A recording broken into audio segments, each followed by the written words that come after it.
Into the Enchantment, Into the Enchanted Forest. Enchanted Forest Series Book 1. Written by Alicia J. Chumney. Chapter 4. Several more days passed without anything important happening. Gabby would catch the occasional glimpse of a castle through the trees. Jackie explained the differences between her world and this world.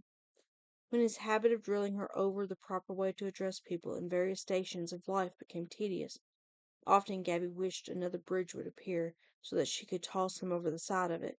They switched to discussing some of the reading assignments from the classes that they had shared, or she would share stories about the bridges they would pass. It was easy to not pay attention to the time or where they were going, because the forest was directing them in the direction it wanted them to go anyway. Most of their time was spent debating things from their English classes.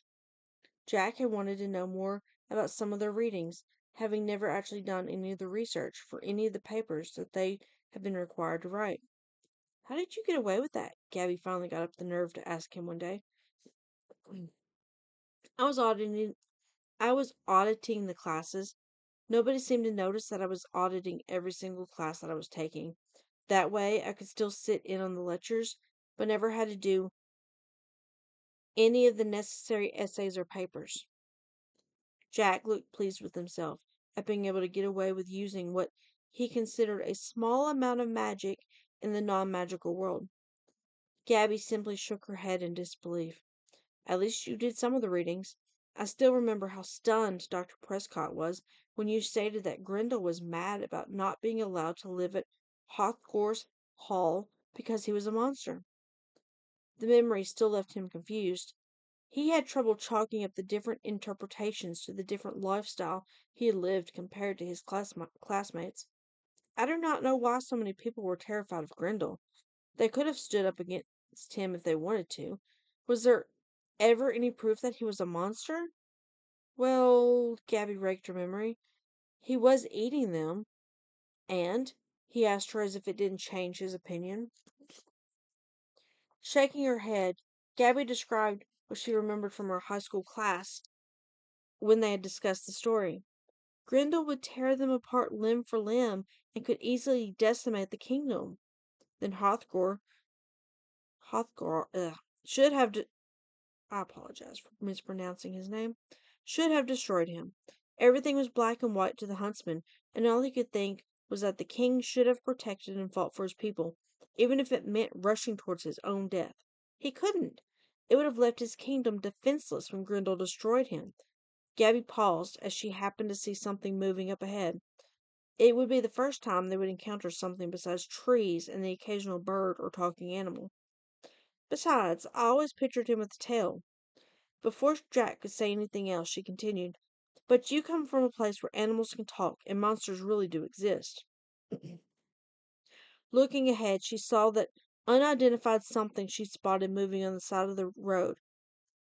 "Does this place have dragons?" Gabby asked carefully, stating the first mythological creature she could think of that also matched the description of the creature she saw ahead of them on the road. Eyeing the princess carefully, Jack wondered about her change of topic. "Nobody has ever seen one, but anybody who has ever gone hunting for one has never been seen again." "That probably means there are dragons." Nodding her head, Gabby started to wonder what they should do about the upcoming challenge. She suspected that Jack had yet to see the dragon about 100 meters in front of them. "I doubt that. Everybody knows that 'I'm hunting dragons' is code for—" He trailed off as soon as he caught a glimpse of what she had spotted. He then kicked himself for being so unobservant. "Code for what?" Gabby asked before not noticing that Jack had stopped in his tracks. "That the head of the household was abandoning his family," she continued, wanting to finish her thoughts more than anything else. She was amazed that with as alert as he'd been throughout their journey, that it took him so long to notice what she'd observed minutes before. On the path in front of them was a shiny blue-green. Gabby argued later that it was turquoise. Baby dragon the size of a horse. Failing to keep the smug tone out of her voice and Trying to keep the smug tone out of her voice and failing, she turned to watch him. "You were saying?" They stared at each other, and at the creature in front of them. Jack was more shocked than anything because he had never seen a dragon before. It was the last thing that he ever imagined he would encounter. He really did think that they were made up excuses for a father abandoning his family after his wife died, or when he made a regrettable match. Gabby was wondering why the dragon was shaking and not breathing fire at them. The dragon was standing there shaking and wondering when they were going to attack with swords. So what am I going to do about this dragon, oh mighty huntsman? I don't know, Jack froze, staring at the little wormling and wondering where its parents were. Surprised that Jack didn't have a clue about what to do, she hesitated in asking, "Am I supposed to slay it?" Until that moment, the dragon that had been looking back and forth between the two humans, they were dressed funny. The human girl was not wearing a skirt, and both were wearing these weird blue pants. "Slay me? You mean kill me?" she squeaked. "Mam and Pap warned me about this. They told me that if any humans saw me, they would want to kill me. Humans always want to kill the dragons," she wailed. Gabby and Jack stared amazed as the little horse-sized dragon stood shaking in the middle of the path. That was when Gabby noticed that one of the dragon's wings was bent awkwardly. "Why won't she fly away?" Jack asked, not really paying as much attention to the dragon as Gabby thought he should be doing. "She can't. Something is wrong with her wing." Gabby paused as she observed the scene carefully. "She?" Rolling her eyes, Gabby replied. Her voice is high-pitched. "Oh." He still looked stunned, and it didn't help that the princess acted as if she already had a plan.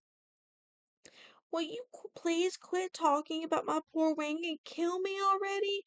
The wormling shook. The tear that rolled down her snout nearly broke Gabby's heart. Taking a step forward, the princess cautiously asked, "What is wrong with your wing?" As she approached the dragon, Jack noticed that the only path that remained was the tiny patch that they were standing on. It appeared that the little wormling noticed too, since she started to shake even more. Oh no," she repeated. "I'm a quest. I'm a part of somebody's quest. Who is going to kill me?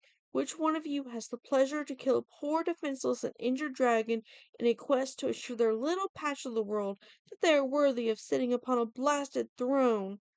The dragon looked back and forth between Jack and Gabby. "It's you, isn't it?" she asked Jack. "You look like you wouldn't know what to do with a dragon if you crossed paths with one. In this case, me."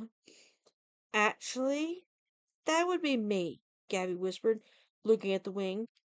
"Did you go through a briar patch by chance?" Shaking. "Yes, I did. I was playing with Wendy, and he flew into me and knocked me down. I couldn't get my bearings. I'm only 100 years old, and a bit clumsy after all, and tumbled down to earth. When I landed, I managed to roll. I did remember to do that at least. But I rolled right into this area with these thorns, and my wing took the most damage." Turning her head to look at where Gabby stood, the dragon whispered, "Are you going to kill me now?" Looking at the thorns and torn membrane, Gabby glanced up.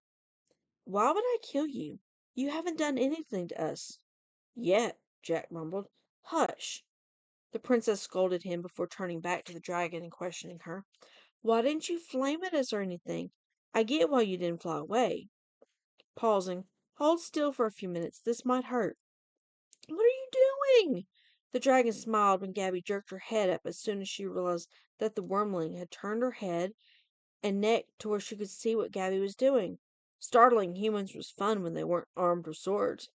"I'm removing the thorns. I don't know how else to fix your torn wing." Carefully removing a thorn, she repeated her previous question. "Now, why didn't you flame at us?" Shaking her head and long neck sadly, as if the humans before her were idiots, the dragon huffed at them. "I told you already. I'm only 100 years old. 103 to be exact. Dragons don't learn how to flame until they are fully grown, and I have about 47 more years to go before that happens." Gabby's eyes went wide. "That quickly? How big do dragons get?" The dragon looked over at Jack for help. "Don't look at me. I've never seen a fully grown dragon before." He shook his head. Instead, He moved over to the injured wing to help Gabby pick out thorns. I'm somewhere between a fifth and a fourth the size of my parents, depending on which parent you are comparing me to.